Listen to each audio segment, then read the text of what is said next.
So the biggest question, the biggest concern that we get all the time is, do I have enough and am I going to run out?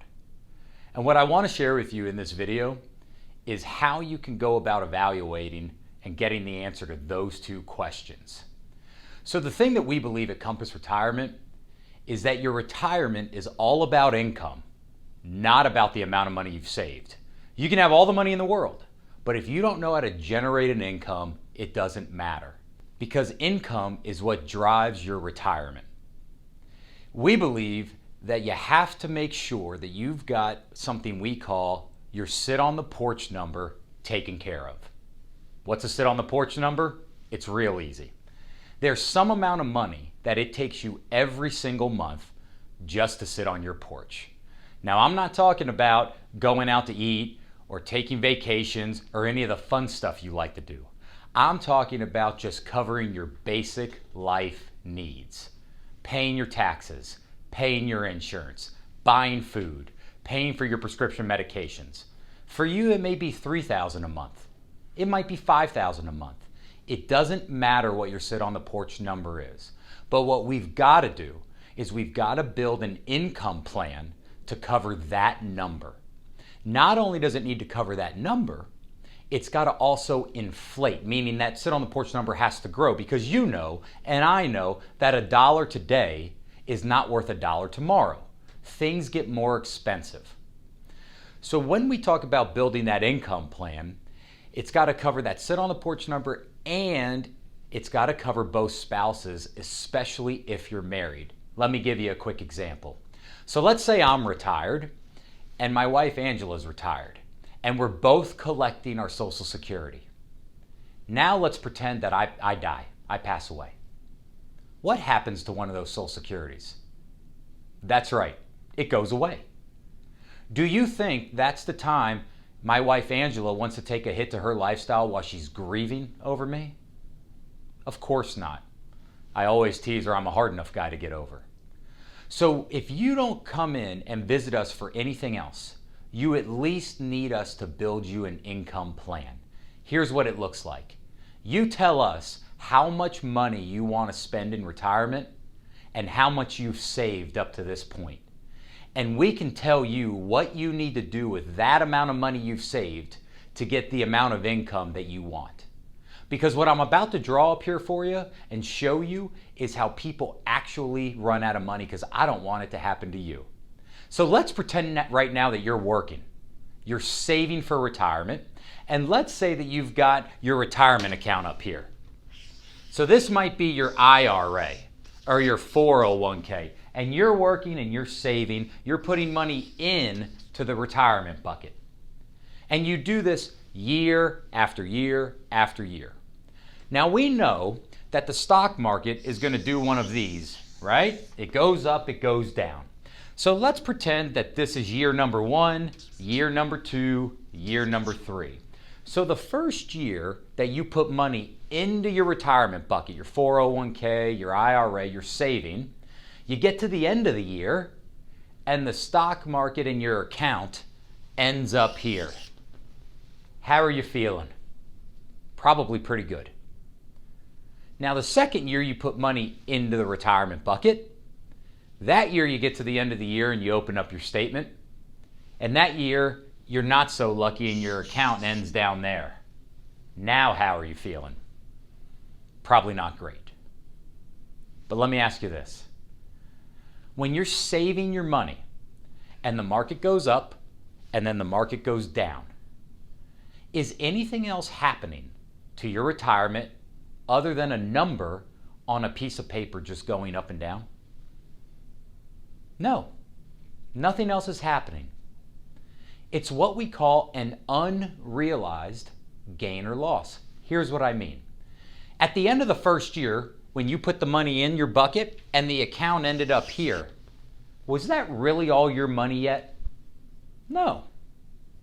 And the second year, when your account went down and it ended down here, did you really lose all that money yet? No. How come? You didn't take any money out. So when you look at one of your statements, when you get done watching this video, I want you to open it up and you're going to see a column that says an unrealized gain or loss. When you're putting money into the account, you don't recognize the value of the good year or the bad year because you didn't take any money out. But now you go from being a saver, saving for your retirement, to being a spender. Now you're retired. And instead of putting money into the bucket, now what are we doing? We're taking money out of the bucket. Let me ask you another question. Do you think the stock market's going to drop at least one time while you're retired? I bet you do. And if you take money out of a retirement account while the market goes down, what I'm about to draw up here is going to happen to you. So follow me here. We know again that the stock market's going to do one of these. Year 1, year 2, year 3. First year you're in retirement. The market did really, really well. It made 10%. Your account made 10%. It ended right here. So plus 10. Now remember, if this is a retirement account, when you reach that magic age, you're going to be required or forced to take money out of your 401k or your IRA. They call that a required minimum distribution. And let's just pretend that that mandatory distribution amount that you're going to be forced to take out is 4% out of that account. So we're going to write that right here, 4%. So the first year in retirement, you reached that magic age of 72.